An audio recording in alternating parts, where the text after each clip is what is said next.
인사만 했는데도 이렇게 뜨거운 박수를 받아본 건 처음입니다. 두 번째 강의인데 첫 번째가 좀 어려운 강의였지만 여러분들 잘 소화를 해주셨고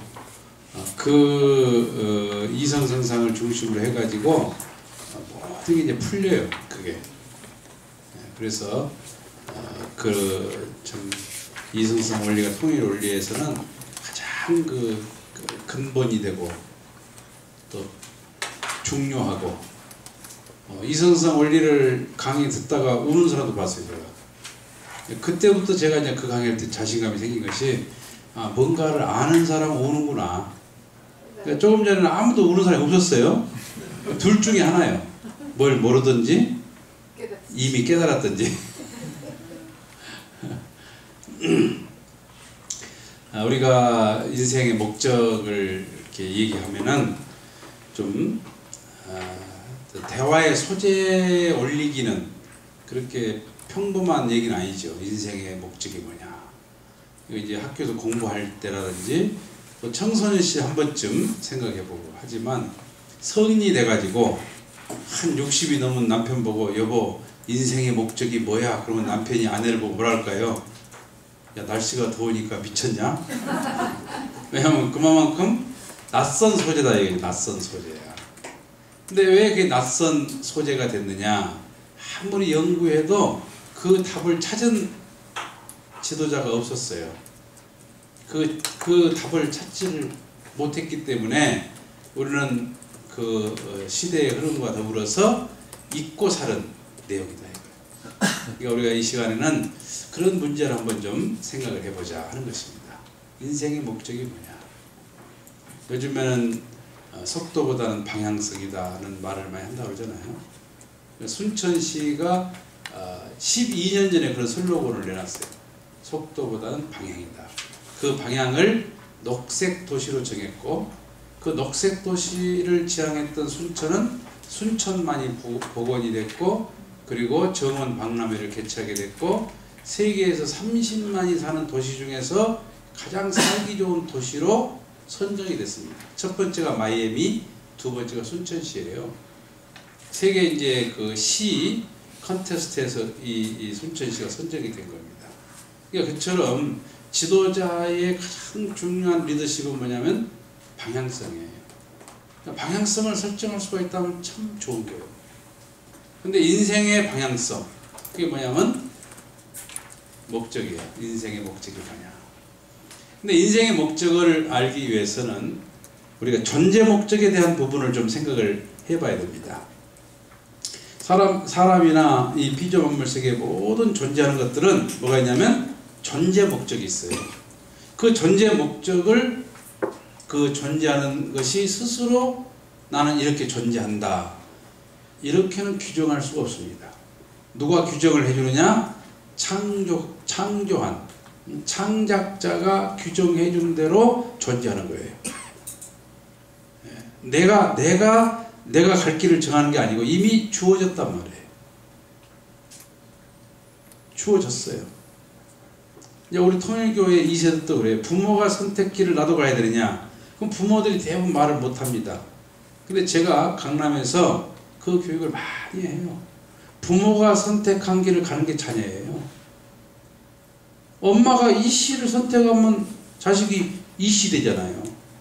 그 이씨를 누가 선택했습니까? 태어난 자식이 선택한 거 아니에요. 엄마가 선택한 거예요. 엄마가 만약에 일본 사람 선택하면 일본가 살아야 되잖아요. 부모의 선택은 자녀가 당연히 가야 될 길이다 이거예요. 그래서 부모의 뜻을 따르는 자를 효자라고 그래요. 이 세상에서는 불효자가 갈 길은 없어요. 마찬가지입니다. 인생 길은 누가 만드느냐? 내가 만든 게 아니에요. 나를 이 땅에 태어나게 한 존재에 의해서 만들어졌어요. 그 만들어진 걸 찾아가는 거예요. 그러니까 나를 창조하신 하나님이 어떤 뜻을 가지고 만들었느냐. 이거 생각해 보는 것이 지혜로운 거예요. 하나님이 왜 나를 지으셨냐 이거예요.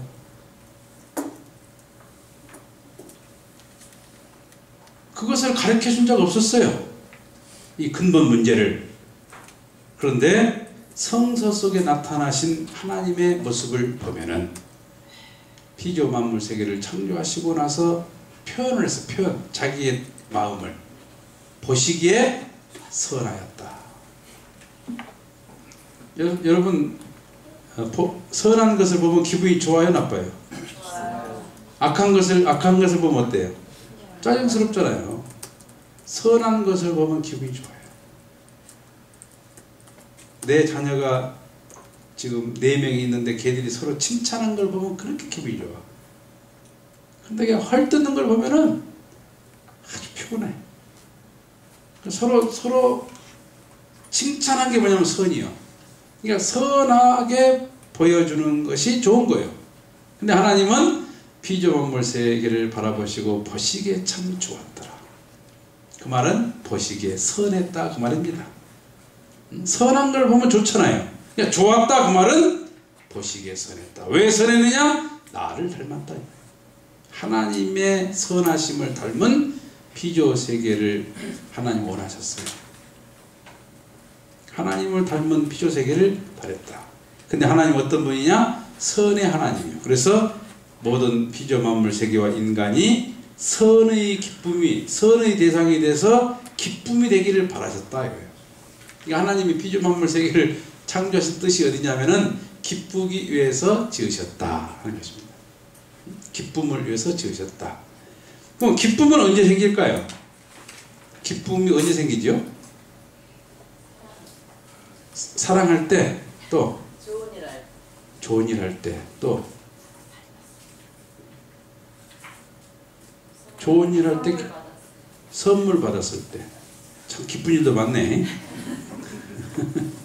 선물 받으면 기쁘지. 이제 기쁨이라고 하는 것은 내 마음속에 생각하고 있는 것이 실체로 나타날 때 기뻐요. 그러니까 선물은 내 마음속에 실체로 하고 싶었거든. 사랑하는 사람이 혹은 사랑하는 아들이 준단 말이에요. 그때 뭐냐면 우리 아들이 철이 없는 줄 알았더니 철 있는 아들이었구나. 그 깨달음을 통해서 감동이 와요. 우리 개그맨이 막 이렇게 재미있잖아. 그때 형성되는 호르몬을 엔돌핀이라고 해요. 엔돌핀보다도 5000배 파워가 있는 호르몬이 있는데 그걸 다이돌핀이라고 해요. 다이돌핀은 언제 만들어지느냐? 깨달을 때. 그럼 언제 깨닫느냐? 언제 깨닫죠? 조금 전에 저렇게 아들이 선물을 가져올 때 깨달아요. 그 깨달음을 통해서 오는 게 감동이에요. 감동할 때 형성되는 것이 다이돌핀이에요. 그러니까 이 진리를 깨달을 때 내게 오는 것이 감동적인 기쁨이 와요. 그래서 진리를 공부하면 젊어져요. 진리를 통해서 기뻐하고 진리를 통해서 자유함을 느끼고 진리를 통해서 그 영혼이 치유함을 받는 자녀는 영생할지어다. 아주. 따라서 해보세요. 아주. 제가 그랬더니 그게 무슨 말이요? 참 여러분들 모르는 것도 많아. 아주는 뭐냐면 아멘을 한국말로 번역해 놓은 것이 아주요. 그래서 아주 좋다. 그러니까 아주나 아멘은 의미가 없어요. 감정을 표현한 거예요. 좋긴 좋은데 어떻게 좋다고요? 아주 좋다. 그 말이에요. 그래서 이 진리의 말씀을 통해 가지고 기뻐하고 진리의 말씀을 통해서 새로운 깨닫고 진리의 말씀을 통해서 내 영혼이 힐링이 되고 진리 말씀을 들으면서 자꾸 머리가 맑아지고 뭔가 좋은 기분이 나는 사람은 이 세상에서 가장 복된 사람이고 하나님의 영원하신 축복 가운데 영생할지어다. 아주. 이렇게 큰 축복을 하는데 왜 아주를 안 한 사람도 뭐예요? 아주로 화답한 사람은 용평에서 큰 전기를 받아가지고 2013년도에는 절대 아프지 않을 것을 축원합니다.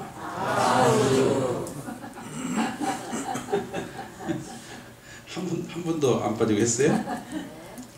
그래서 성상과 형상으로 존재하는데 그 그 성상과 형상의 상대를 통해서 느낄 때 오는 자극을 뭐라 그러냐면 기쁨이라고 그래요. 상대를 통해서 자극적인 감성이 와요. 그러니까 나를 닮은 대상을 보면 굉장히 자극적입니다. 그 자극적인 감성을 뭐라고요? 기쁨이다. 그래서 우리는 작가가 작품을 이제 구상을 했는데 자기의 구상대로 만들어지게 되면 그 작품을 보고 굉장히 기뻐합니다. 그렇지 않습니까? 근데 자기의 구상대로 안 됐을 때는 짜증을 내면서 화폭을 찢어버리는데 봤어요. 차라리 선물하면 좋겠더니 큰 그림을 막 찢어버리더라고요. 항아리를 깨고.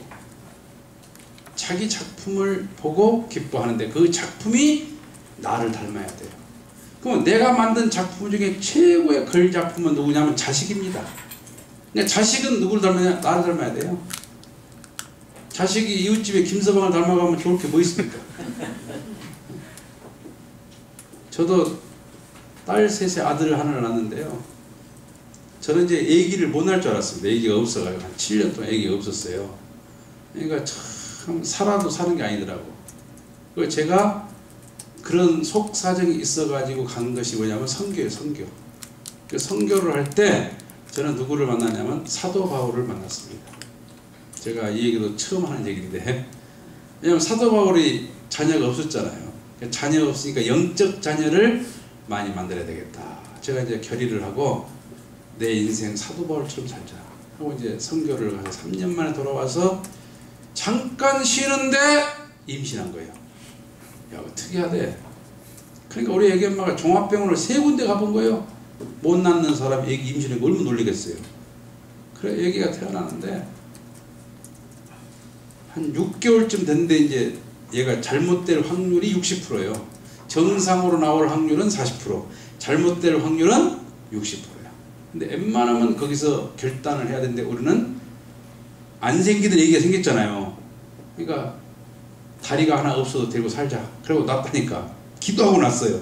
그러니까 우리 애기가 태어나자마자 발가락부터 맞는 거예요. 만져본 거예요. 붙었는가 보려고. 근데 안 붙었어요. 잘 커요. 그러면서 그냥 연속 나오기 시작하는데 딸이 셋이 쫙 나온 거야. 연년생으로 쫙 나와. 어느 날 이제 늦게 딱 집에 들어가면 여자만 넷이 누워있더라고요. 여자만. 굉장히 무섭더라고 그때는. 야 이거 여자 넷을 내가 책임져야 되고 늦은 나이에. 그래서 가만히 생각해 남자가 하나 필요해. 그래서 반출을 해보니까 초저녁에 사랑을 했던 딸이요. 그래서 초저녁에는 잠을 자고 새벽으로 갔더니 마지막에 아들이 나왔어요. 아들이 나오니까 또 그냥 천하를 딸만 낳을 때하고 또 다르더라고. 뭐 아들 하나 태어났는데 저는 그래서 자식에 대한 남다른 그 철학이 있어요. 이미 걔는 태어날 때 나에게 모든 걸 보상을 해요. 걔를 공부시켰고 이놈 나한테 앞으로 효도할 거 그거 아니에요. 태어나면서부터 자식은 부모에게 빚을 지워요. 그래서 빚 갚는 심정으로 살아가는 거예요. 자식 앞에. 제가 그렇게 살아요. 근데 이 녀석이 또 말이에요. 얼마나 속을 새긴지 몰라요. 자전거를 사줬는데도 남의 자전거를 훔쳐가지고 파출소에 전화 옵니다. 그럼 제가 또 저도 또 얼마나 또 제가 재밌는 사람이냔 말이에요. 그 어디 좀 소년원에 보내보면 안 되겠냐고. 아 보낼 수가 없대. 보내고 싶어도. 그럼 어떻게 하면 되니까 아 부모님 오셔갖고 사인하고 데려가는 게 도와주는 거래. 난 못 간다고. 막 사정을 해. 그 파출소에 그 경찰이. 그래서 가서 또 이제 사인하고 데려옵니다. 데려오면서도 별로 기분이 안 나쁜 것은 내 어렸을 때 모습하고 똑같아요. 그게 저도 그렇게 착하지 못하게 살았지만은 원리를 만나가지고 사람이 되더라고. 하나님이 선택한 사람은요 또 그렇게 내가 목사가 될 거라면요 우리 고향에서는 100명한테 물어보면 한 명도 기적 같다고 그래요. 우리 아들이 저를 꼭 닮아서 그러면 그냥 사고를 일주마다 쳐버려 사고를. 사고를 치고 있는데 그 수습으로 갔다 오면서 기분이 나쁘지 않는 것은 왜 그런다고요? 나를 닮았기 때문에. 야, 그 부모의 마음이 그래요. 그래서 사고 치는 부모들은 다 그래서 이해하고 사는 거예요.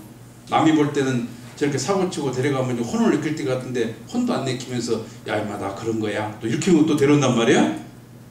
그러니까 자기를 닮은 대상을 보고 좋아해. 자기를 닮은 대상. 또 사진을 찍었을 때 어떻습니까? 자기 사진이 못 나오세요. 보지도 않습니다. 자기 사진부터 본다. 왜? 속성에 나를 닮은 대상을 찾아가요.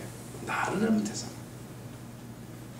근데 하나님께서는 우리 인간이 당신의 모습을 닮도록 축복을 했어요. 그것이 창세기 1장 28절에 있는 3대 축복입니다. 생육하고 번식하여 만물을 주관하라. 이것이 3대 축복이다. 하나님이 인간에게 준 최고의 축복이다. 이거 밝힌 분이 누구냐면은 문선별 선생님입니다.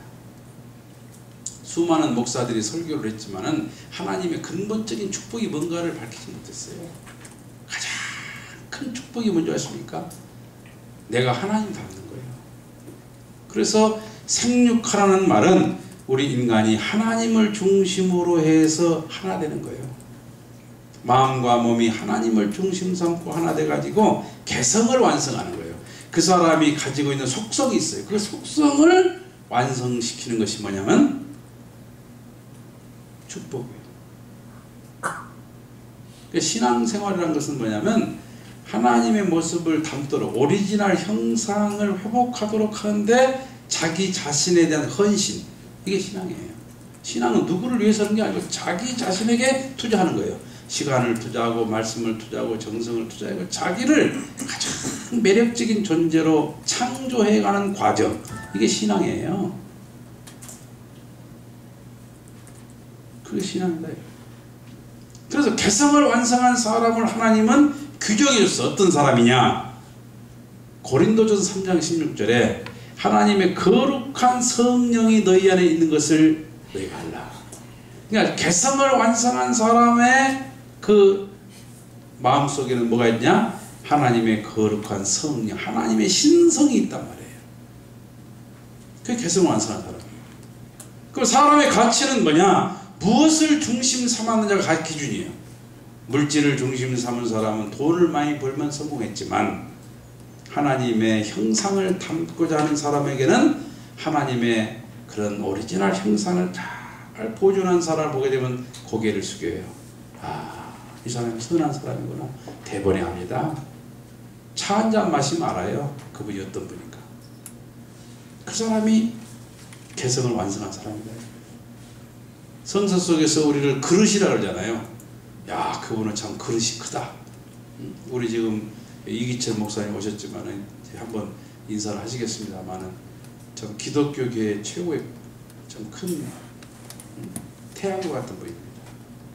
통일교회의 원리를 듣고 문선면 선생에 의해 가지고 세계 일주를 하고 와서 성결교 재단에서 재판을 했는데 이분이 그냥 잘 모르고 한번 갔다 왔다 그랬으면 지금 소위 성결교 재단의 이제 총재가 되신 거예요.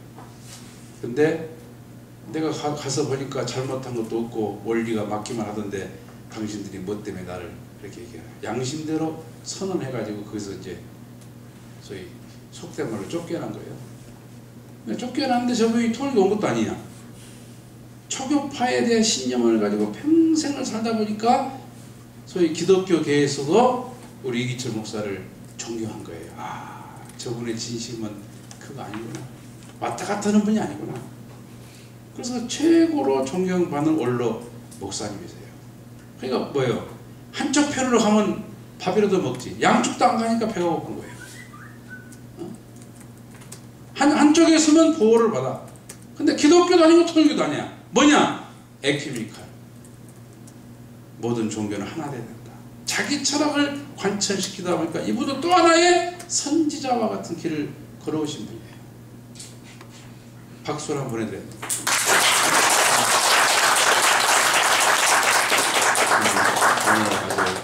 우리 교계의 훌륭한 원로 목사님이 세 분이 오셨어요. 그렇게 해서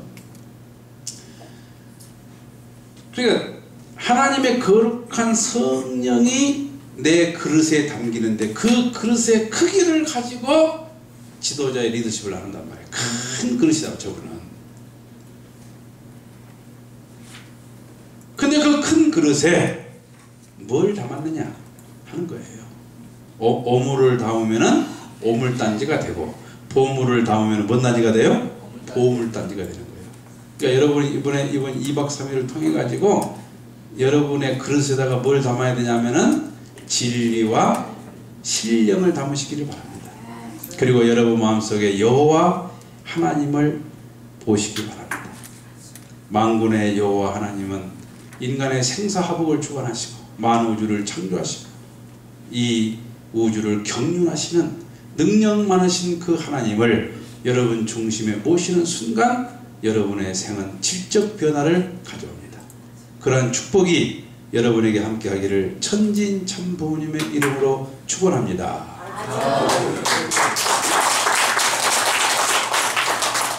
그러니까 남이 칠 때는 열심히 치는 게 좋아요.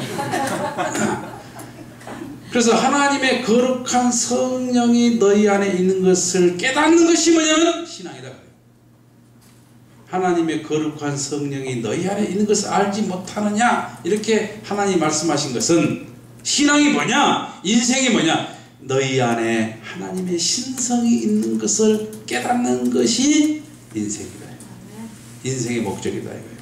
그 날에는, 그걸 깨닫는 날에는 요한복음 14장 20절 너희가 내 안에 있고 내가 너희 안에 질적으로 하나다 이거예요. 우리가 사랑하면 하나 되잖아요. 남편과 아내는 신분이 일치합니다. 그 아내의 신분이 비천한 출생이라 할지라도 결혼해갖고 자신 놓고 살면은 한 가족이에요.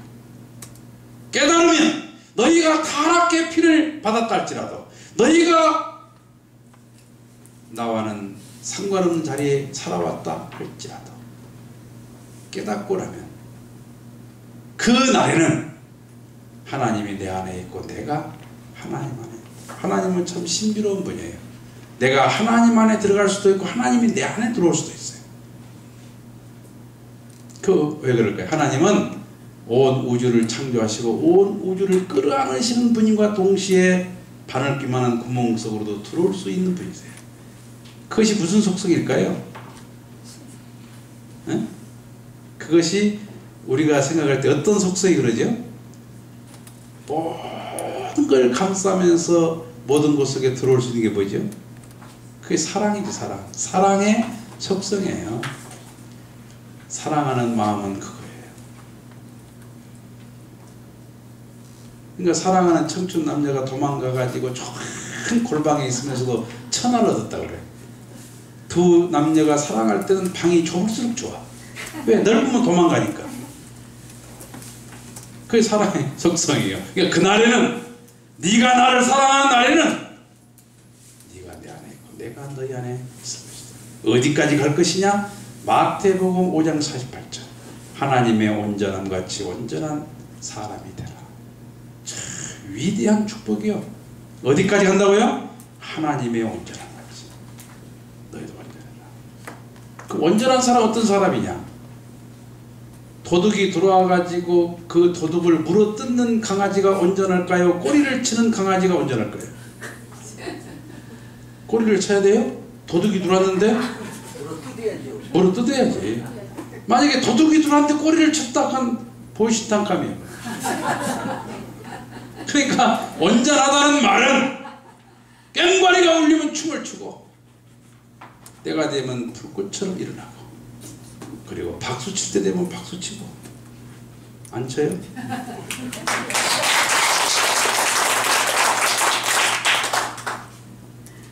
때를 맞추는 사람, 그 사람이 정말 위대한 사람이에요. 뭘 맞춘다고요?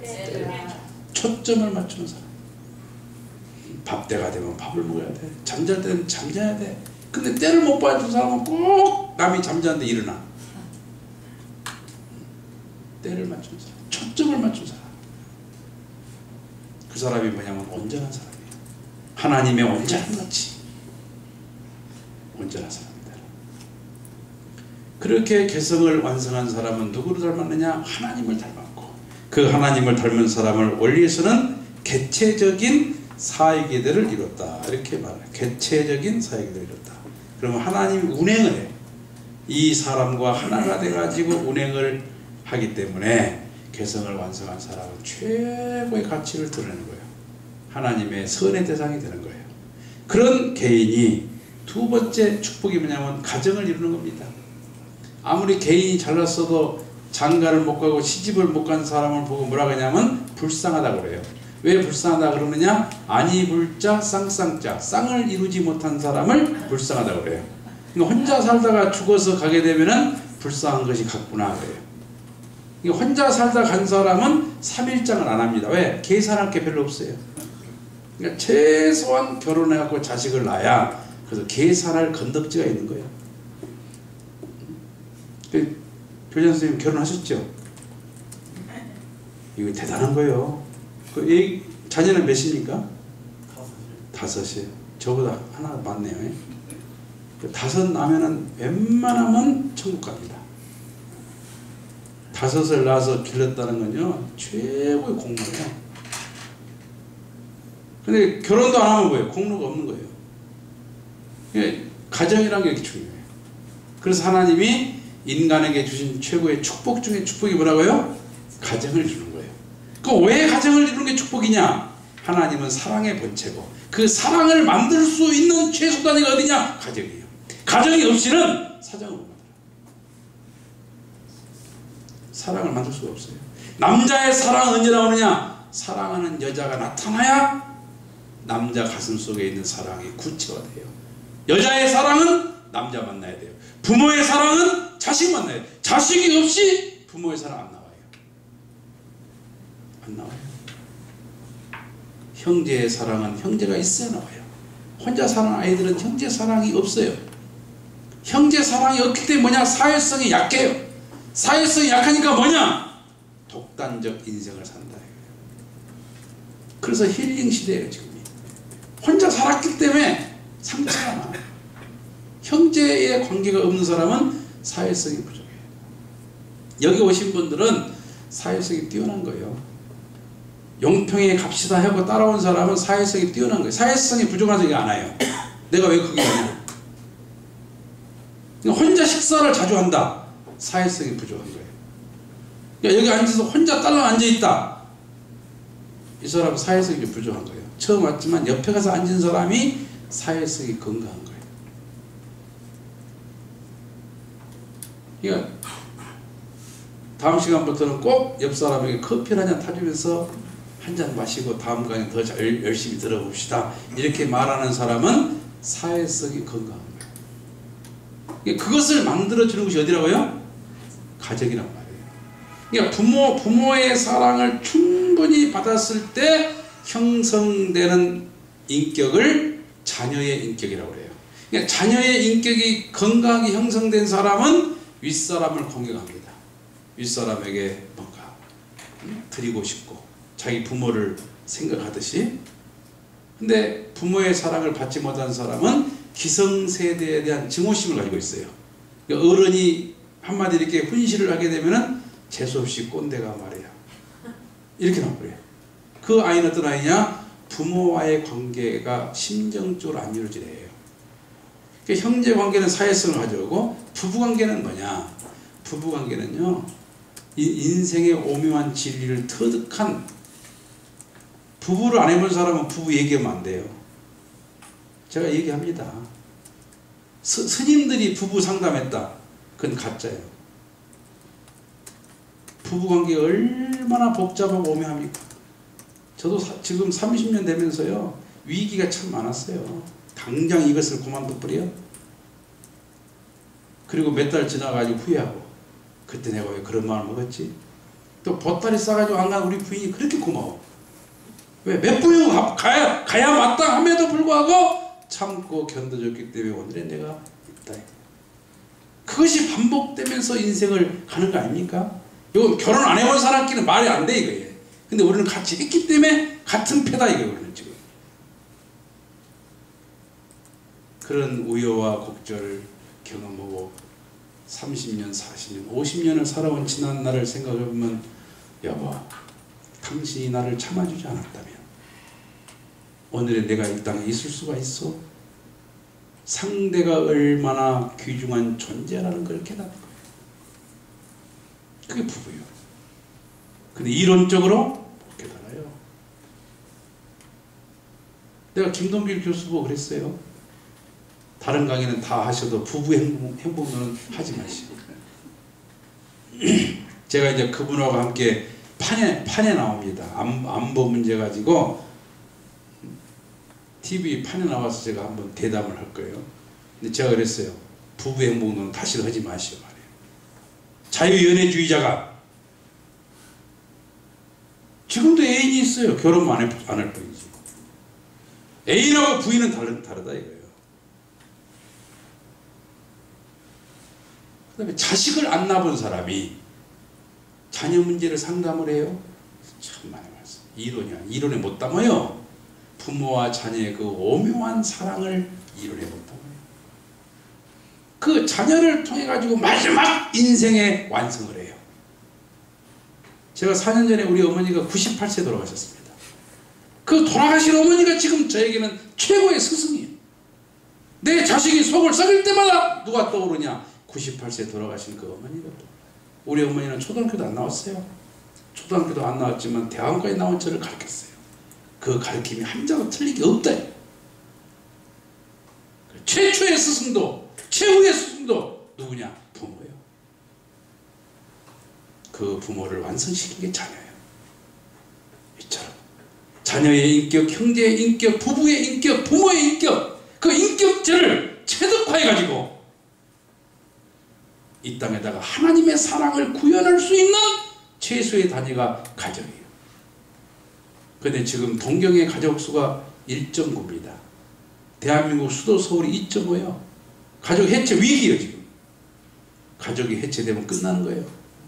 왜 가족이 해체되고 있느냐? 가정이 얼마나 중요하다는 원리와 진리를 많은 종교가 있지만 못 가르친 거예요. 가정이 하나님이 이 땅을 창조하신 핵심 사상이라고 하는 것. 가정이 하나님이 이 땅의 피조 만물 세계를 창조하신 핵심 가치라고 하는 것을 가르치지 못했다. 그런데 그것을 축복으로, 하나님의 최고의 축복이 뭐냐? 가정이에요. 그런 가정을 이루어서 마지막에 뭐냐면 환경창조입니다. 환경창조는 내가 만나는 대상이 100% 가치를 발현시킬 수 있도록 도와주는 리더십을 환경창조라고 해요. 내가 가지고 있는 물질이 있으면 그 물질을 가장 귀한 걸 쓸 수 있는 철학, 내가 만든 제자가 있으면 그 제자의 특성과 소성과 철학을 펼칠 수 있도록 무대를 만들어주고 도와주고, 나와 같은 사람을 카피하고, 이게 환경창조예요. 그래서 환경창조를 해서 공부를 합니다. 학교 교육을 하는데 첫 번째가 지식 공부예요. 왜? 알아야 되니까. 두 번째가 테크닉, 기술 교육을 해요. 그럼 기술만 쓰면 되느냐? 체력이 있어야 돼. 그래서 체육을 하는 거예요. 그래서 학교 교육의 3대 요소를 지육, 기육, 체육 그러는 거예요. 그것이 뭐냐면 리더십 교육이에요. 그래서 환경을 만든다. 이 세 가지가 하나님이 기뻐할 수 있는 축복입니다. 그리고 인간이 이 세계를 이상으로 바라볼 때 온전한 사람이 돼요. 근데 타락했기 때문에 반대예요. 물질을 첫 번째로 이제 추구해. 눈만 뜨면 돈 생각을 해요. 눈만 뜨면 돈만 있으면 다 된다. 그 다음에 결혼 문제 생각해요. 그리고 이건 인생 60, 70이 돼서야 생각을 해요. 제가 수많은 지도자들에게 강의해봤지만 대부분 현직에 있을 때는 못 옵니다. 이걸 그만두고 와. 현직에서 물러나고 나서 와가지고 하는 말이 뭐냐면, 조 목사, 내가 20년 전에만 이 원리를 들었으면 천하가 뒤집어졌을 거야. 그렇게 말한 사람이 최각기시요, 경제부총리. 요즘에 우리 강남교회 나오신 주혜란 박사가 뭐라고 하는지 알아요? 조 목사, 내가 이걸 30년 전에 말했어. 대한민국을 뒤집어놨을 거야. 그때는 이걸 생각하지 못했다 이거예요. 근데 우리 이기철 목사님은 현직에 있을 때 오셔가지고 이 문제에 포커스한 거예요. 그래, 옳은 것을 옳다고 하는 것이 신앙이다. 옳은 것을 옳다고 말할 수 있는 사람은 영원히 자유로운 거예요. 옳은 것을 옳다고 주장하다가 핍박을 받으면 그 핍박이 남이 볼 때는 야 저 사람이 바보같이 저런 길을 가느냐 할지 모르지만 자신의 영혼은 완전히 자유로운 거예요. 옳은 것을 위해서 핍박을 당하면 그 기쁨은 안 해본 사람은 모릅니다. 의를 위해서 피를 흘리는 사람, 행복한 사람. 선한 것을 선하다고 말해가지고 핍박을 당하잖아요. 그 아픔이 아프지 않아요. 근데 그게 어려운 거예요. 왜? 타락한 세계가 그렇게 가고 있다. 이게 패러다임이에요. 그 패러다임을 바꾸기 위해서 온 것이 뭐냐면 진리예요. 그래서 진리의 길은 좁은 길이에요. 진리의 길은 거슬러 가는 거예요. 마치 물고기가 생명을 향해서 거슬러 올라가듯이.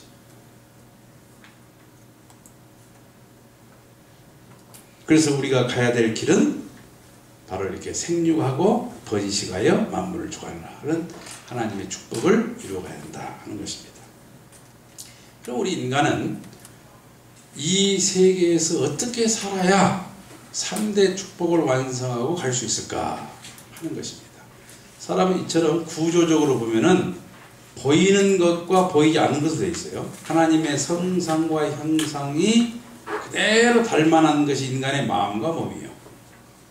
첫 시간에 우리 배웠죠? 그러니까 마음을 성상, 몸을 형상이라고 하는데 인간의 육신이 뛰어노는 환경이 있어요. 인간의 육신이 뛰어노는 환경을 자연계라고 해요. 여러분이 자연계를 공부해 보면요 신비감에 빠집니다.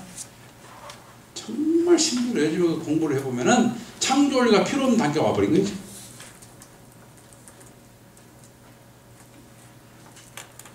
근데 그 모든 것이 뭐냐면 사람을 위해서 지었어요. 사람을 위해서. 참 신비합니다. 여러분 비가 오고 눈이 오고 또 물을 함부로 쓰기도 하고 뭐 먹고 마시고 하는데도 이 지구상에 있는 물 있잖아요. 물이 1%라도 줄어들잖아요. 그러면 우주가 깨져버려요.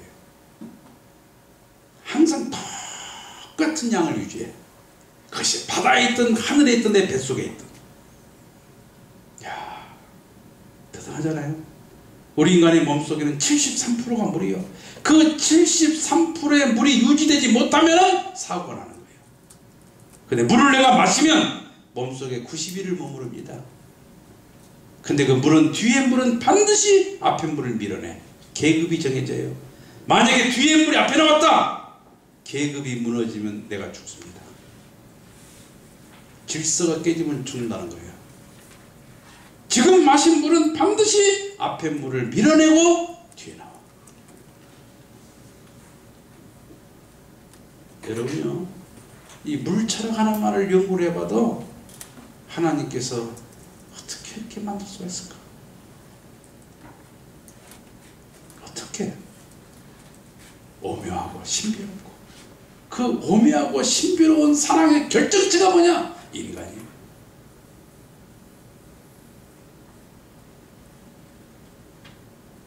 사람의 머리카락은 이게 한 번 나면 5년 자라요. 25번 빠지면 안 나옵니다. 그래서 인간이 천수를 누리려면 125년 살아야 돼요. 근데 이게 어떨 때 빨리 빠지느냐? 열 받으면 빠져요.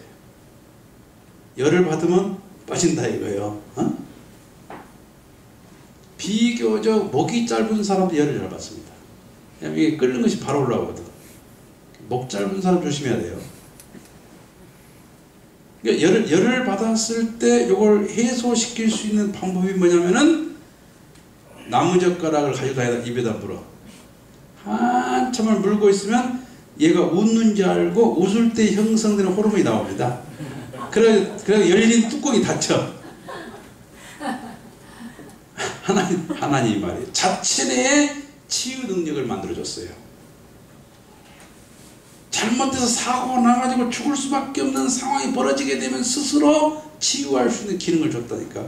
그것을 공부하면, 그걸 알고 있으면 생명을 지킬 수가 있다 이거예요.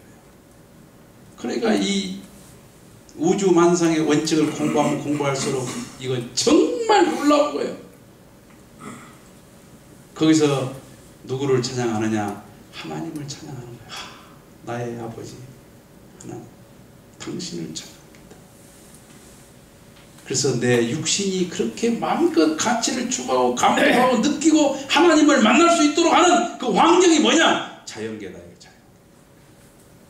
자연계. 그런데 인간에게는 몸만 있는 게 아니고 뭐가 있어요? 마음이 있잖아요. 마음이 활동할 수 있는 환경이 어디냐? 이게 영계예요.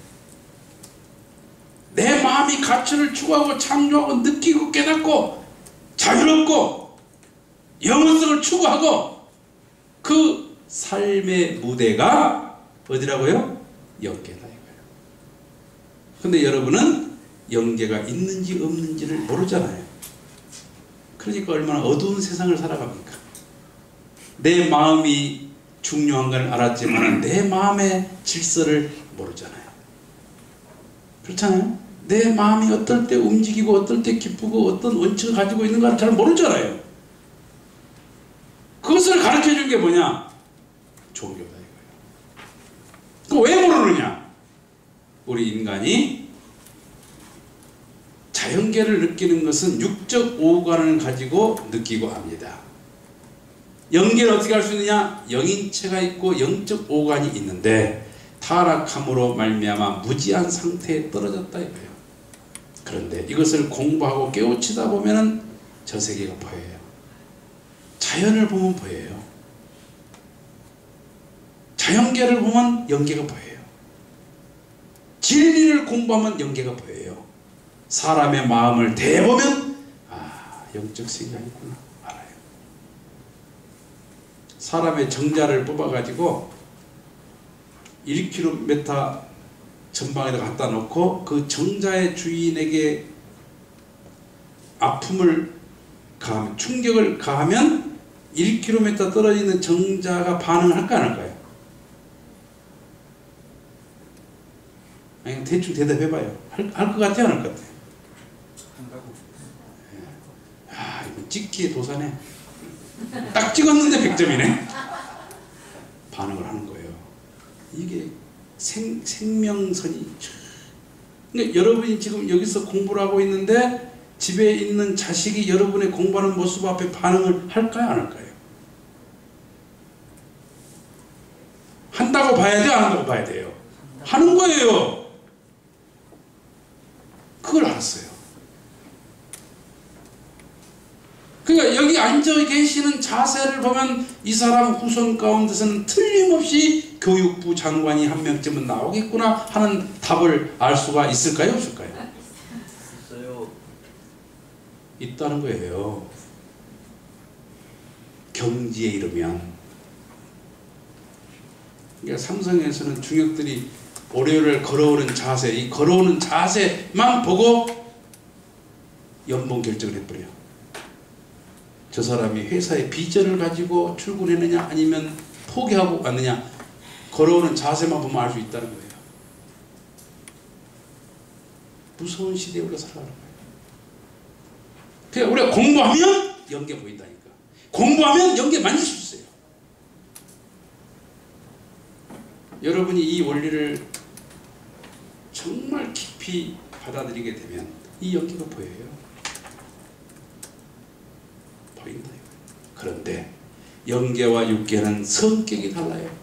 영계와 육계는 뭐냐면 시간과 공간이 초월된 세계가 영계고, 시간과 공간의 제약을 받는 세계가 바로 이 지상계입니다. 지상계는 순간이에요.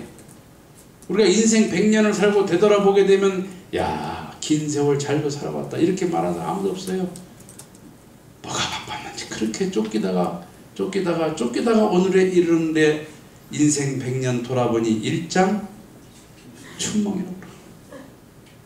인생은 뜬구름과 같은 거, 잠깐 머물렀다가 지나가는 하수생과 같은 것이 인생 100년이 아니거든요.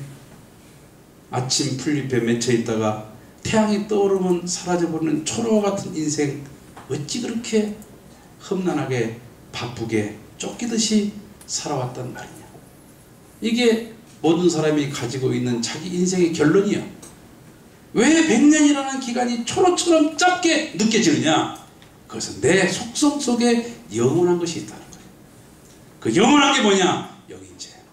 육신의 삶은 한순간이지만 영인체는 영원해. 영원한 것에 비춰서 인생 100년을 대비해 보니까 뭐냐? 순간처럼 느껴진다 이거예요. 영계는 무한한 세계지만 지상계는 유한한 세계예요. 제가 세계 33개 나라를 다녀본 사람이에요. 한 도시로서 가장 인상 깊고 아름다웠던 것은 이스탄불이었습니다. 그리고 가장 재미있었던 여행은 알래스카에서 한리반 낚시. 제가 45km짜리를 낚았는데도 그 광어를 보고 베이비라 그러더라고. 어쩌란 말이야. 1kg짜리도 큰데 45kg짜리를 낚았더니 그 캡틴이 에이 베이비.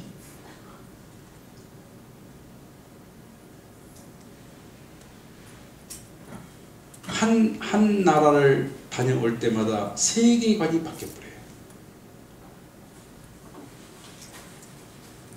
제가 이슬람 지역에 선교를 가면서 코란을 그 꾸란이라고 그러죠. 40일 동안 공부했어요. 제가 여러분 이렇게 앉아가지고 10분 쉬고 60분 가지고 10분 며칠 했다고요? 40일. 이건요 대단한 경전이에요. 생활 철학이 그대로 들어가 있어요. 복지가 돼 있어요. 거기는 함부로 이슬람을 평가할 수 없어요. 그래서 종교 문화와 정치 문화가 하나가 되어 있는 것이 이슬람이에요.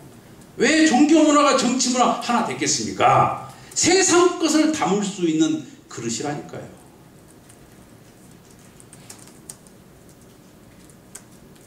이스라엘에 가가지고 중동 문제를 저는 알았어요. 실체를 알았어요.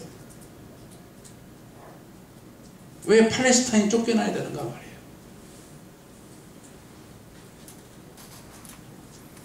그러니까 한 나라를 건너뛸 때마다 세계관이 바뀐다. 세계관이 바뀌었다는 말은 인생을 바라보는 관점이 바뀐다 그 말이에요. 그런데 제주도도 못 가본 사람이 세상을 논할 수 있어요?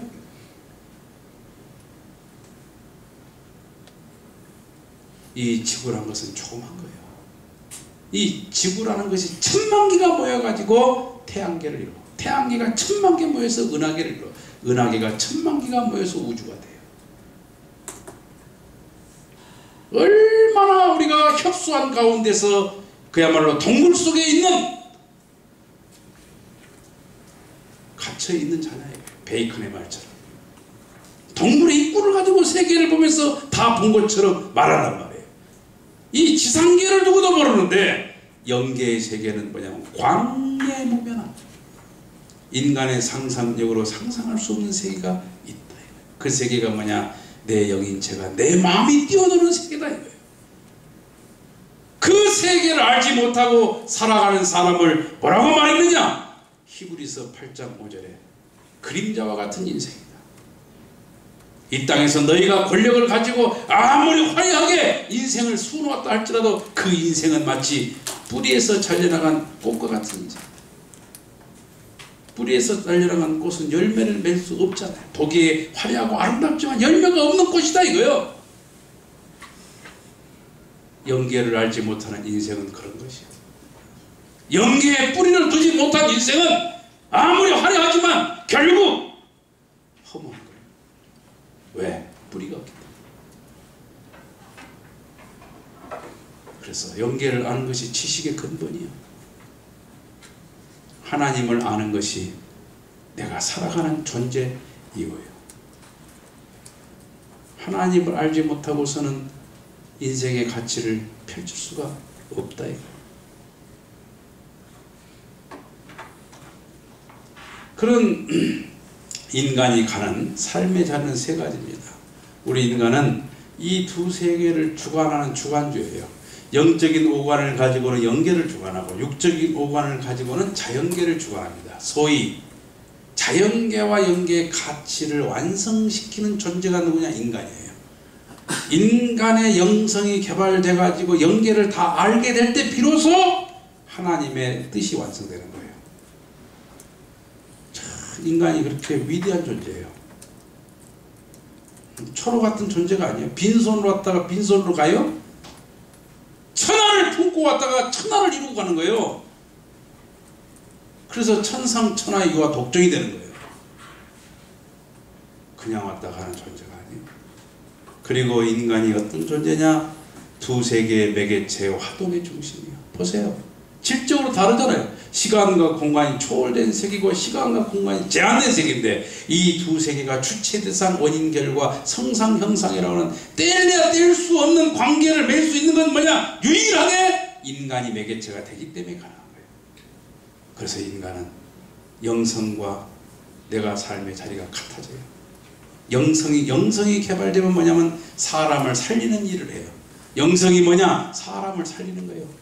영성이 강한 사람 뭐냐? 사람을 살리는 말을 해요. 어머니가 시장 가서 시장을 볼 때 자식들을 살리기 위해서 채소를 삽니까? 자식들을 죽이기 위해서 채소를 삽니까?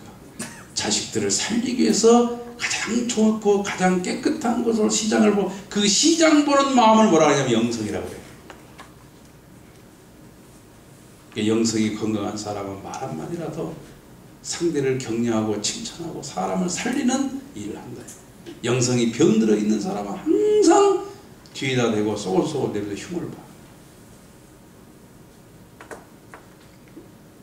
강의 끝나고 나면 꼭 옆에 사람의 손을 잡으면서 이 시간을 승리하신 것을 축하드립니다. 이렇게 말하는 사람은 영성이 건강한 사람이에요.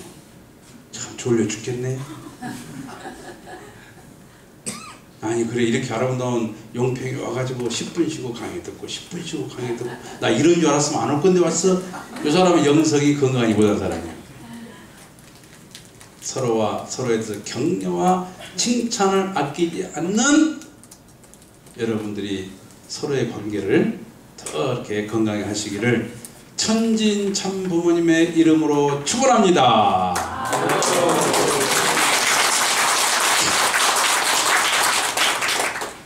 그리고 두 세계의 총합실체상이다. 사람이 내 육신은 자연계가 축소된 거예요. 자연계가 축소된 것이 인간의 마음이다. 몸이다. 그 다음에 영계가 축소된 것이 인간의 마음이에요. 그러니까 사람은 정말 대단한 소우주요. 그리고 하나님은 영원한 분이기 때문에 하나님의 기쁨의 대상으로 지음을 받은 우리 인간도 가치도 보면 영원한 가치. 그리고 우리 인간은 개성기를 때문에 이 땅에는 나와 같은 사람이 나 하나밖에 없다. 이걸 유일무이한 가치라고 해요. 보세요. 영원한 가치, 유일무이한 가치. 그리고 총합실체상, 천주의 화동의 중심체, 천주가 축소된 소우주. 그런 존재가 누구냐? 나다. 그럼 고등종교는 뭐냐? 인간의 가치를 하나님까지, 하나님을 나의 아버지로 생각하고 하나님의 위상까지 높일 수 있는 근거를 가진 종교를 고등종교라 해요. 저급한 종교는 뭐냐? 신의 위상은 높은데 내 위상이 벌레만도 못한 존재로 격화시켜버린 종교를 미신이라고 해요. 고등종교는 인간의 가치를 철학적으로, 논리적으로, 신앙적으로 하나님과 하나 되는 자리까지 올라갈 수 있는 꿈을 가져다주는 종교를 무슨 종교? 고등종교라 한다. 그럼 영계가 진짜 있느냐? 스웨덴 보리가 한 말은 이 양반이 27년 동안 영계를 보고 글을 썼어요. 근데 이 양반이 지옥을 가봤답니다. 지옥을 가봤더니 서로 막 성질이 엄청나 있더랍니다. 왜 성질이 났는가 보니까 밥상이 잘 차려져 있는데 뻘쭉파래 이렇게. 밥을 뜨면 이제 뒤로 넘어가는 거예요. 그러니까 성질나지. 니도 못 먹고 나도 못 먹고. 그러니까 니도 못 먹고 나도 못 먹고 찔러나 보자. 여기 지옥 갈 사람이야. 근데 천국을 가보니까 삽질을 하고 상대 넣어주는 거예요. 이거 어때요? 서로 기분이 좋잖아요. 그러니까 상대를 먼저 배려하는 문화를 가지는 것이 천국이고 자기중심 삼은 것이 지옥이고 이걸 깨달은 거예요. 아, 형태가 문제가 아니고 내용이 문제구나. 이걸 천국과 지옥으로 나눴다는 거예요.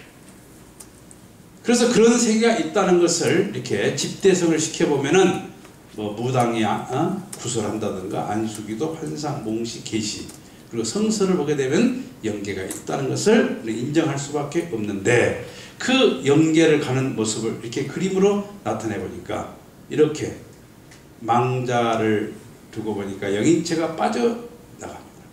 마치 빛이 돼가지고 빠져나가. 요게 잘라지면 끝나는 거예요.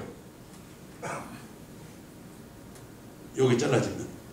근데 요게 잘라질 때 대부분 5단계로 죽음을 받아들여요. 교통사고 나서도 5단계로 생각하고 끝이 납니다. 근데 하얀 찹쌀기가 나와가지고 인도에 따라가 보니까 뭐냐면 밑에는 파란 강물이 있고 외나무다리를 건너갑니다. 외나무다리를 건너가면 죽는 거고 외나무다리에서 떨어지면 다시 살아나는 거예요.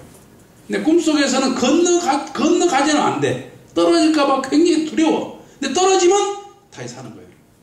그 선생님은 건너가실래요? 떨어질래요? 아니 솔직히 얘기해봐요. 건너가시겠어요? 떨어지겠어요? 떨어져?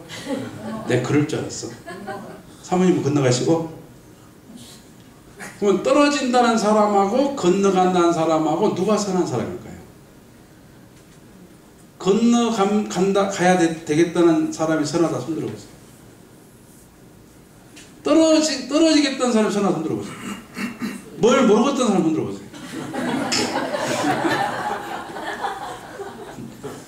그러니까 순간적으로 떨어져야죠. 이 사람은 이 땅에서 아직도 할 일이 남아요.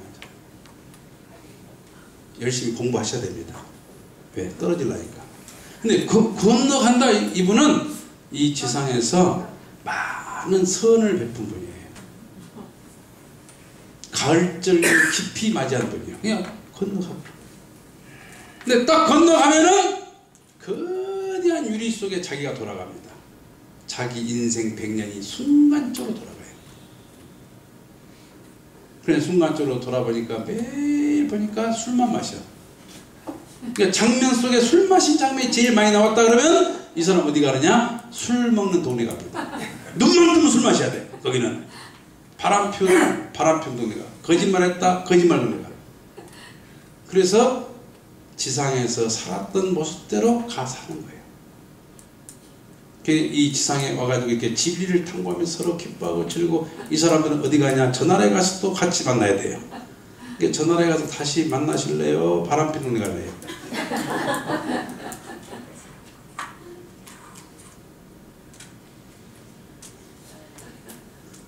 그래서 이렇게 생명의 혼줄이 끊어지면 그렇게 갔다가 이게 끊어져 버리면은 건너가는 거예요. 아시겠어요? 근데 물에 빠지면은 여기면 다시 돌아와요. 그 사진 하나 보여드리겠습니다.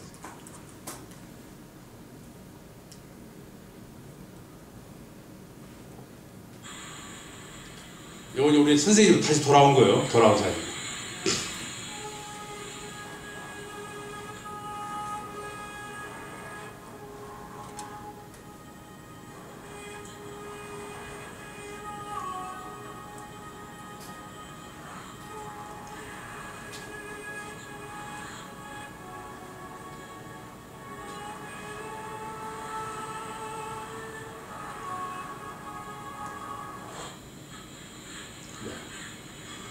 강물에 떨어지니까 다시 들어왔잖아요. 그러니까 혼이 나갔다가 사고가 나면은 혼이 나갑니다. 사고가 나면은 그거 안 있어요. 그러니까 내 영혼은 상처가 없어요. 상처가 나기 전에 나가. 그래서 이 사람이 육신의 한계가 아직 안 됐다 싶으면 뭐요? 다시 들어오는 거예요. 그래서 충격을 가하면 멍해져. 그럼 뭐라 그래요? 이 자식 혼이 나갔나? 그러잖아요. 그러니까 강의 들을 때도 혼이 나가볼 수 있으니까 조심해야 돼요. 그러니까 꿈꾸다가 죽는 사람은 그거예요. 혼이 나가버린 거예요. 그래서 이 동영상의 초점은 뭐냐면은 내게 뭐가 있다? 영인체가 있다 이거예요. 그 영인체는 육신을 토대로 해서 성장을 해요. 마치 나무에 있는 과일은 나무의 진액을 받아가지고 성장을 하고 변화하듯이 사과나무를 왜 심느냐? 사과 열매를 따기 위해서 사과나무를 심는 것처럼 인생 100년이 왜 필요하냐? 육신을 토로해서 성장하는 영인체가 있다 이거예요. 육신을 벗어나서는 영인체 성장이 없어요. 근데 어떤 분은 그래요. 내가 죽기 전에 3일 죽음을 3일 남겨놓고 예수 믿는다는 고백만 하면 내가 구원받을 거 아니냐. 그런 구원 아니에요. 마치 봄, 여름, 가을, 겨울을 지나가지고 사과가 사과나무 속에서 열매 맺어가지고 성장해가지고 결실하듯이 인간의 영이체는 육신을 토로해가지고 배우고 느끼고 체득하고 그 가운데서 사랑의 감성을 만든다. 그런데 그 사랑의 감성을 만드는데 육신이 성장한 데는 빛, 공기, 물, 음식물이 필요합니다. 이것이 육신을 성장시키면서 인간이 봉사, 의미 있는 일을 할 때 생력 요소가 영인체에 돌아가요. 영인체에서 생력 요소를 받으면 영인체는 구조가 생심과 영체로 되어 있어요. 이것이 성장을 하면서 생소를 받아 생명의 요소를 받는 거예요. 생명 요소와 생소가 수수작용을 해서 생심이 성장을 합니다. 생심이 성장을 하면서 다시 육신에게 돌려주는 요소를 생령 요소라고 해요. 그러니까 생령 요소를 받으면 육신이 굉장히 편안해져요. 육신이 편안해져요. 여러분, 우리가 이런 강의를 들을 때나 혹은 쉬는 시간에 머릿속에 떠오르는 단어가 있어요. 우울한 단어가 자주 떠오른다. 이 사람 지금 우울증으로 가는 거예요. 우울한 단어가 자주 떠오른다. 이게 위험한 수위야. 이걸 내면의 대화의 소재라고 그래요. 근데 무슨 말을 하면 꼭 반대되는 단어가 떠오른다. 이 사람 뭐냐면 트러블 메이커예요. 이 사람만 나타나면 싸움이 벌어져. 그러면 그런 영상을 머릿속에서 지워버리고 싶은데 지울 수가 없어요. 그걸 지우는 방법이 뭐냐? 반대되는 단어를 글로 쓰면 돼요. 그 반대되는 단어 중에 제일 좋은 단어가 뭐냐면, 따라서 해보겠습니다. 오늘은 좋은 일이 있을 거야. 이걸 쓰면은 마음이 편해져요. 그러니까 이걸 자꾸 쓰면은 머릿속에서 단어가 바뀌어. 단어가 바뀌면 운명이 바뀌어. 운명이 바뀌면 여러분 인생 바뀌어버려요. 그러니까 이런 강의를 할 때 계속 의식병이 생겨가지고 진짜 있을까? 저 강사 거짓말한 거 아니야? 그런 사람은 무슨 말을 쓴다고요? 오늘은 좋은 일이 있을 거야. 그래서 내면의 대화의 소재를 체인지 시켜주는 것을 힐링 코스라고 해요. 힐링. 요즘에 정신적 질병이 굉장히 많이 생겼어요. 그 정신적 질병이 있어가지고 여러분 상담하려면 1시간에 50불에 12만 원이에요. 이건 카드도 안 받아요. 그리고 옵션이야. 6개를 끊어야 받아줘. 근데 여러분은 지금 7만 원 내고 지금 계속 받고 있잖아요. 힐링 받고 있는 거예요. 최고의 힐링 교수에게 힐링 코스에 지금 들어와 있는 거예요. 그래서 이 코스를 한 번도 졸지 않고 2박 3일을 마스터한 사람에게는 앞으로 정신적 질병은 절대 찾아올 수 없는 건강한 영성을 가질 줄로 믿습니다.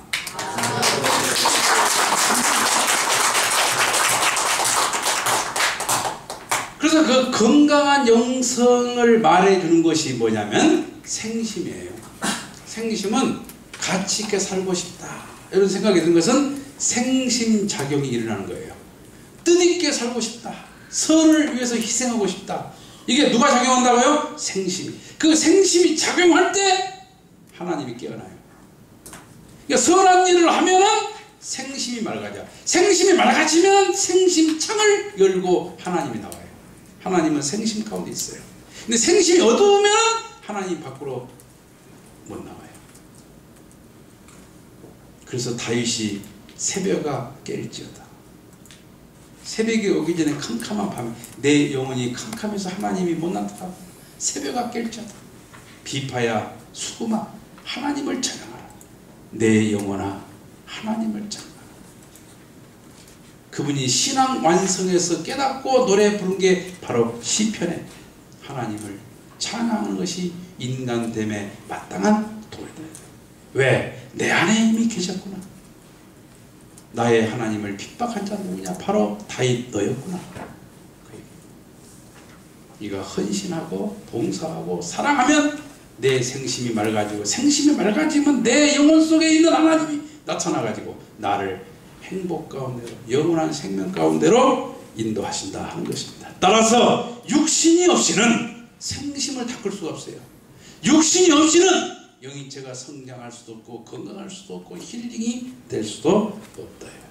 그래서 육신을 토로해서 인간은 이렇게 성장을 해.